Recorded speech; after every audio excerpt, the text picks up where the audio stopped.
Welcome to Nancy's Corner, and since it's December, as you can probably guess, we're going to do holiday books this month. We've gotten a lot of new things in for you to pick from, and this is just a small sampling of them. The first one I'm going to start off with is called the Dog Gatundus Christmas, and it's by Richard L. Stack. This is a precious book. I love dogs, and the main character, the little dog, is named Josh. And he belongs to this really sweet lady named Miss Ellie. And this is based on a real person that did the same type of things that Miss Ellie does.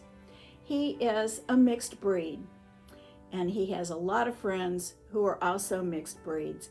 And he has a home, but they don't. So about once every couple of weeks, Miss Ellie will cook up a big batch of dog food and go out and feed all the dogs that don't have homes. Well, Josh decides that he wants to be a Saint Bernard. And you can see he's just looks like a little beagle mix. He's a small dog. But he saw a picture of a Saint Bernard, and that's what he wants to do. So Miss Ellie makes him a collar with a little barrel on it that she fills with hot chocolate. And he goes outside and plays wearing his collar and his barrel. Well, the other dogs make fun of him and they say, "You're just a mutt. You're never going to be a Saint Bernard." And that makes him sad. And Miss Ellie said, "You can be whatever you want to be as long as you put your heart into it and do the best that you can." So he keeps wearing his little barrel, and he goes out and plays in the snow. It's really big snowfall. And he sees a lump in the snow, and he goes to see what it is, and it's Santa Claus. And Santa Claus is all frozen and cold. So he gives him his hot chocolate out of his barrel and warms Santa up. And Santa says that his reindeer are sick, so he thought he could deliver the presents on foot, which of course didn't happen. So Josh says, "Well, I've got some friends that might be able to help you out."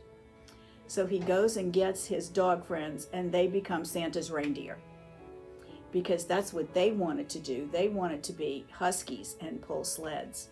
So now they get to pull Santa Claus's sled and deliver all the presents, and everybody's happy. So I really like that book. The next one, we had a dog, so we have to have a cat. Here Comes Santa Cat, and this is by Deborah Underwood. There's a series of these. We have a few of them. And the cat doesn't talk. The words in the book or the reader talking to the cat, and he holds up signs and makes facial expressions to answer the questions that the reader is posing to him. So he says Santa Claus isn't going to bring him anything because he was naughty. And it's Christmas Eve, and we tell the cat, it's not too late. Maybe if you did something nice. So he tries everything, and it's a disaster. He keeps making mistakes. So the reader gives him a Christmas present of 2 cans of really his favorite expensive cat food. Well, here comes this cute little kitten, and she's just kind of staring at him, looking hungry.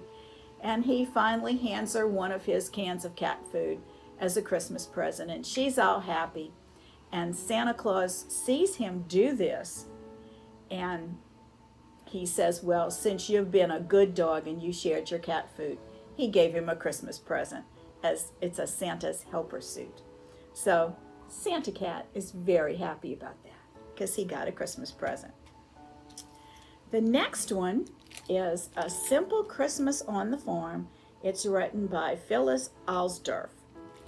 And this little girl's family decides that Christmas is coming, and they're going to have a simple Christmas.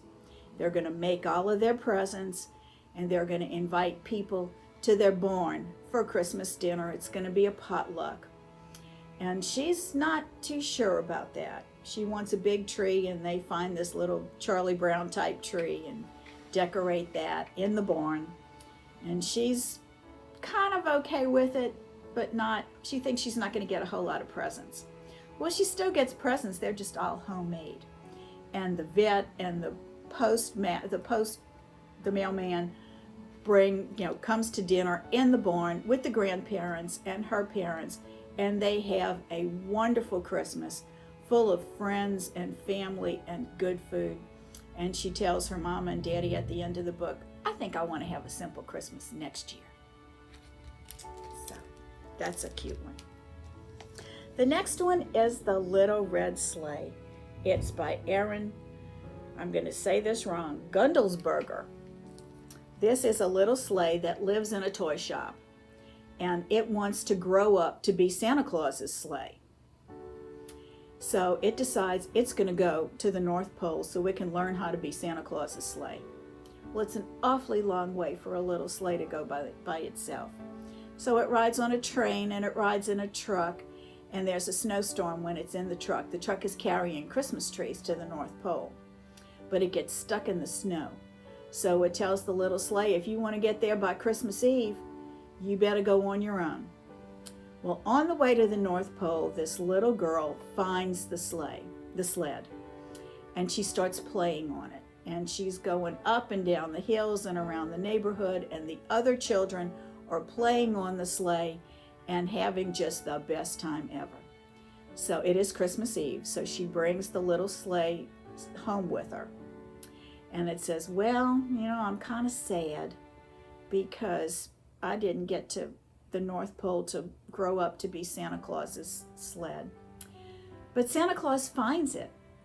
And he said, the important part of your life is making other people happy. So you don't have to be my sleigh. You can make other people happy by letting them ride on you, and you make all the children happy. And the little sled decides that that's a good enough life for him because he's still making children happy. So make somebody happy this Christmas. The next one is Jan Brett's The Nutcracker. Now, this is just the story of the Nutcracker that most people already know. What's really special about this book are the illustrations. Jan Brett is a master. And I'm just going to open it up to any one of the pages at random. The detail on these illustrations are beautiful. So I would suggest that you come in and check this out or any other of Jan Brett's books. The stories are good, but the illustrations make the books. Very, very detailed. You can even see from the cover all the decorations on the tree and in the people's faces and the animals' feathers. It's magnificent. Okay. This is a children's book, but it's for a little older group of children. This is The Christmas Pig by J.K. Rowling. And this little boy has his favorite toy, his best friend, is his stuffed pig. And the way they describe it, it sounds like it's a Beanie Baby pig. Well, he brings it to school with him. He brings it everywhere with him. He's about 7 years old. Well, his parents divorce, and of course the pig is a comfort. And his mother remarries, and she remarries the father of one of his friends from school. She's an older girl, but she helps the younger children with their reading. And she's a gymnastics star. But once they're married, she just doesn't seem quite as nice to the little boy as she used to be. And they're riding in the car with his grandfather, and she's just being a brat. She's leaving the windows open, and the coal's coming in, and they ask her to close the windows, and she doesn't. So the little boy says, well, you're not doing so well at gymnastics anymore. You're a loser. So she gets mad, grabs the pig, throws the pig out the window. Well, you can imagine the temper tantrum, the tears. The little boy is just beside himself. Grandpa stops the car and he goes back down the highway to look, can't find the pig. Little guy is just heartbroken. So the girl realizes what she did, and with her own money she goes and buys him another pig that is identical to the one that he had before. He doesn't want it. He throws it back at her, says, this is not my pig. You threw my pig out the window. I don't want it. Well, this pig decides that he's going to help him get his original pig back. So they go down to the land of the lost, where everything that you lose is.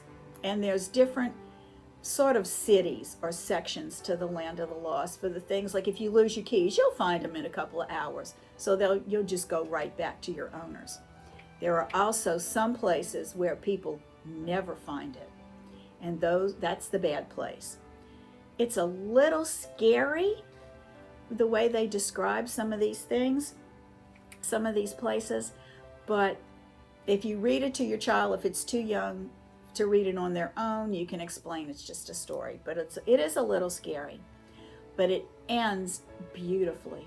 They find the lost pig, and there's this special place for things that are lost but were truly loved, and it's a beautiful place. It's like a beach, and they're happy forever. So the Christmas pig, the new one, brings the little boy to his original pig. But in order for him to take the pig back, the Christmas pig is going to get eaten by the monster. So the original pig says, you know, I'm really happy here. And he's sacrificing himself for you because he loves you so much. So you really need to try to go get him back before the monster eats him. And he does. And it ends really, really happy. It's a story about love and loyalty and self-sacrifice and what you do for the people you love. And he ends up with a Christmas pig, and I don't know if I can show you the picture. The very end of the book, they're snuggling with each other. And the Christmas pig is so happy. And the little boy is happy because he really does love the pig. He realizes the sacrifice that he made for him. And the Christmas pig has tears in his eyes because he's so happy. So it ends beautifully. Okay, now I have one teen new book. I absolutely love this book. It's called The Girl Who Ruined Christmas by Cindy Callahan. This girl and her family live in California. They travel to upstate New York because her father is an architect, and he and his corporation are buying a Christmas tree farm so they can tear it down and build a sneaker factory. Well, you can imagine the people in town are not real happy about it. The Christmas tree farm is in trouble financially, and that's why they're able to buy it out. But one of their trees has been chosen by the White House to be one of the official Christmas trees, and they're going to pay for it, and they think that's going to cover the back taxes, and they'll be able to save the Christmas tree farm. So it's this huge celebration. The tree is on a sled pulled by Clydesdales. They're having a big party and parade in the town, and the girl goes up to the sled and takes a selfie, and the flash scares the Clydesdales. They run away. They hit an electric pole, which falls over on the tree, burns the tree. So their hopes to save Christmas are over. They put the girl on trial. She's like 13, I think. And they sentence her to a month's community service at the Christmas tree farm. They will take care of her. Her parents have to go back to California to go back to their jobs, and she has to stay in New York to make amends for ruining Christmas.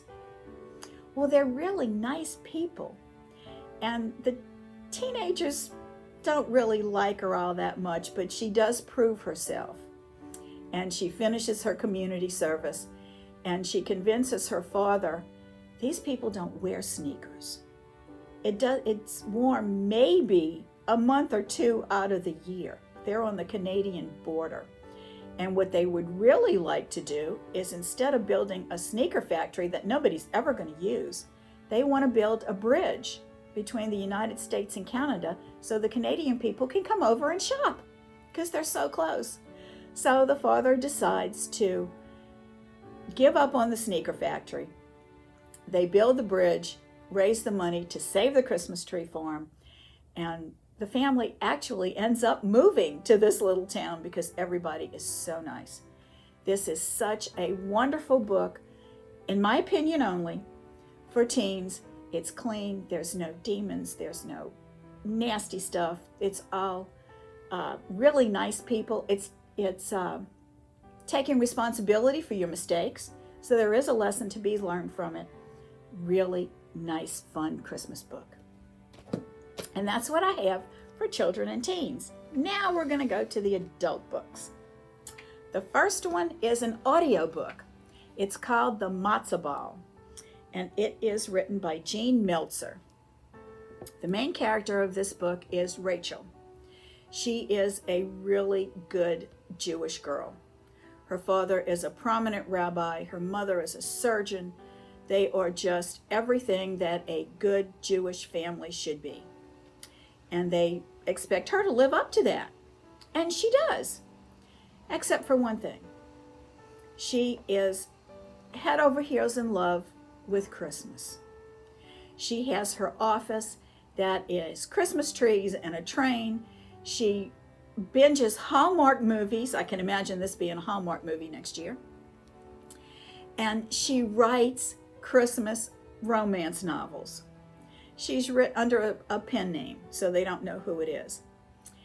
And she has them made into movies. She's written 20 or 30 books. She is extremely successful. And her publisher said, well, you know, the last one wasn't really as successful as the rest of them. We want you to write a Hanukkah romance. And you're Jewish. Piece of cake. Well, Hanukkah to her just does not have the magic that Christmas does. And then she finds out there's going to be a Matzo Ball. And it is put on by her 12-year-old summer camp love that, you know, they broke up because their first kiss, she thought all the boys in his bunk were watching, and she thought it was his fault, which it turns out it wasn't his fault.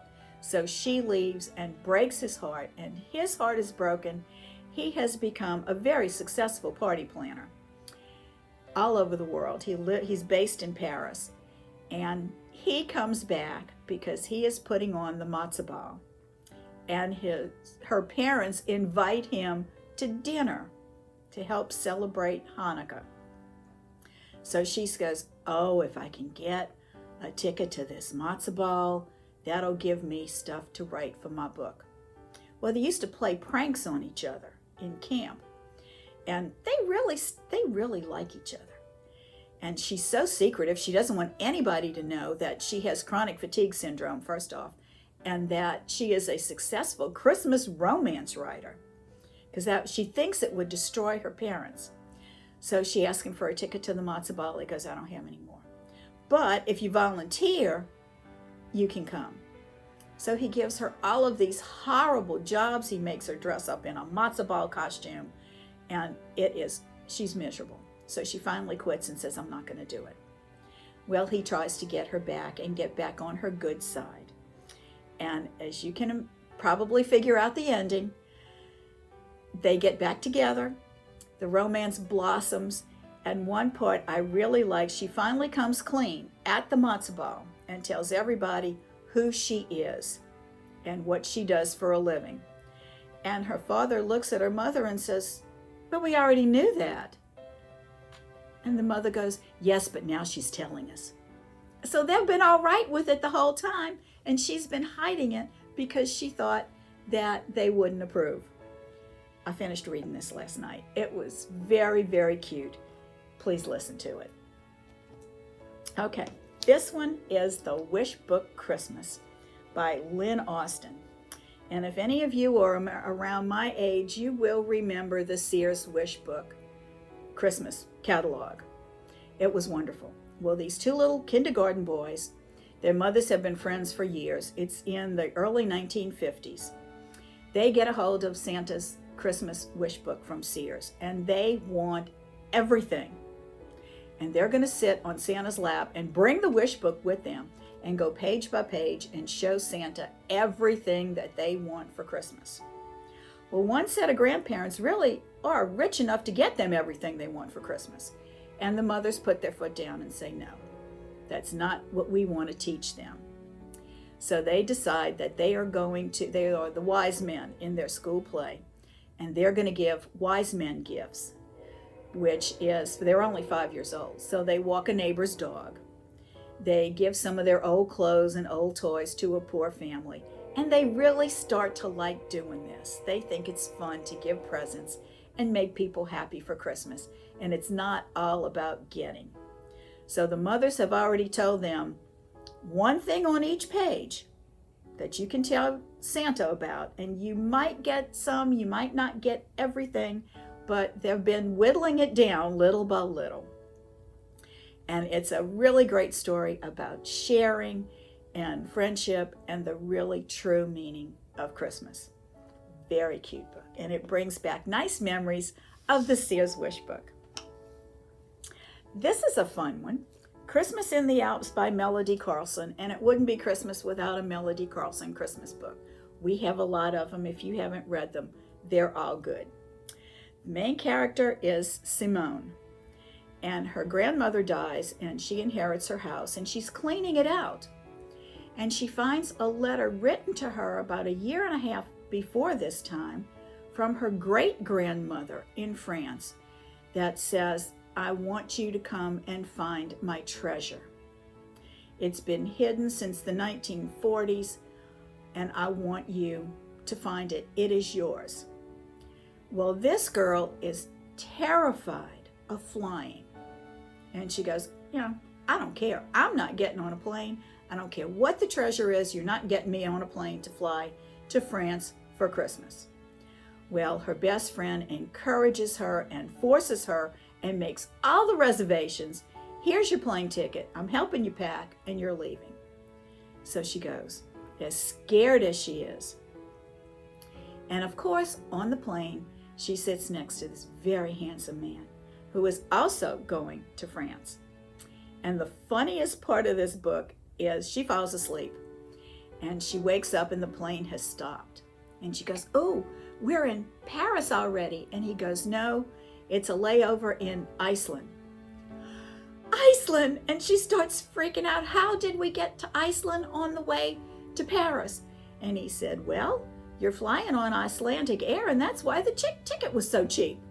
And she goes, I didn't book my flight. My friend did. So she really gets back on the plane.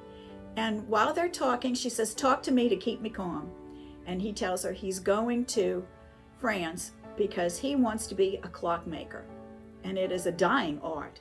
But there are some clockmaking factories in France that he is going to apprentice with. She gets there and guess what she is now part owner of? A clockmaking factory. And he comes there to apprentice with her extended family that a lot of them she really didn't know she had. Very sweet book. You can imagine the ending. They fall in love and everything lives happily ever after. There's a mystery of some missing jewelry that she solves and she finds out about her extended family and she's not afraid to fly anymore. Too much. Really cute book. The next one is The Santa Suit by Mary Kay Andrews. The main character, is starting her life over again after a bad breakup. She buys a farmhouse online, sight unseen. And she gets there and the owner says, it was his parents, they have passed away. He doesn't want anything out of the house. Whatever's left, she can have, she can get rid of, she can sell, it doesn't matter. Well, she's cleaning out the closets and she finds a Santa Claus suit. And she finds one for Mrs. Santa Claus also, because this couple was Santa and Mrs. Claus every year for the whole town. Well, in the pocket of the Santa suit is a letter from a little girl from the late 1960s. Her daddy's in Vietnam, and she said, please bring my daddy home for Christmas. Well, this girl just falls in love with the idea of finding the little girl that wrote the letter. So she eventually does find her. But the best part about this book is that the people are so kind. The town is so welcoming. It's the kind of place where you would love to live, the kind of people you would love to be friends with that pretty much only exist in Christmas books and Hallmark movies. But it's a delightful book, and I really enjoyed it. I hope you'll come in and check this out. It's one of the best ones that we've gotten in new this year. The next one is The Christmas Wedding Guest by Susan Mallory. This is about two sisters who really get along, and their parents decide it's their 35th wedding anniversary. They're going to have the big wedding that they never had. So the girls are going to help with the wedding. One of them even has a Great Dane who is going to be the flower girl. And she makes a dress for the Great Dane, and they put a little basket of flowers in its mouth when the wedding comes, and the Great Dane is a huge success. That's just a little part that I liked. But the two girls are single, and they, of course, one owns a B&B, one is a marketing executive. The one that owns the B&B is also a school teacher. And of course, they would love to have true love for Christmas at the parents' wedding, but who knows if they're going to find it. It's a Christmas romance. They find it. Really nice book. This last one is The Christmas Bookshop by Jenny Colgan. This is about two sisters who don't get along. The first sister is absolutely perfect. She's a lawyer. She's married to a rich man. She's expecting her fourth child. She lives in a beautiful home. Every success you can have, she has. The second sister, not so much. She dropped out of college. She's single. She's working in a department store that is failing, and it closes right before Christmas. It's not her fault, but she's out of a job. It's probably November. So she's hanging around the house, and the mother says, "You're going to go live with your sister in Scotland, another part of Scotland. And you're going to help her with the baby coming, and you can help her with the other children." Neither sister is real happy about this. So when she goes to live with her sister, she gives her the room in the basement with her own separate entrance, because she's not all that happy to have her here. Her first daughter is perfect, just like the mother. The second daughter, not so much. She's just like the sister. And then they have a little boy who is a little boy. So he gets into mischief.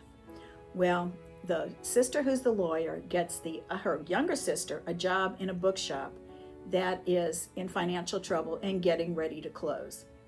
And if it can turn a profit, by the end of the Christmas season, it will sell for a better price. And it's owned by this quirky gentleman who loves books, but is not good with customers. The shop is a mess. It's dirty. Things are just in disarray. Everything is put in different places. One thing I even marked because I love this passage about it. He has the children's books and the adult books mixed in together. And she says, "You can't do that because you can't find anything. That you have to separate them." And he goes, "Oh no, you don't separate it." He goes, "Books are for everyone. Who knows what you'll love?" And when it comes to books, that's very true.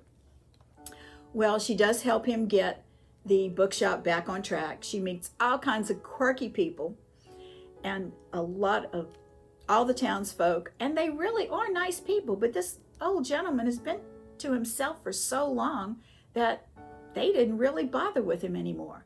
So he gets out in the community. She makes new friends. The bookshop is doing well. We really don't know if they're going to have to sell it or not, but it has turned a profit. Very nice book. So those are our selections for December. Please come in and check out these and all the other books that we have here. We have a lot more brand new Christmas books. I couldn't talk about all of them because I'd be here all day. So come in, you find a book. You never know what you're going to love. And I hope you have a Merry Christmas and Happy Holidays.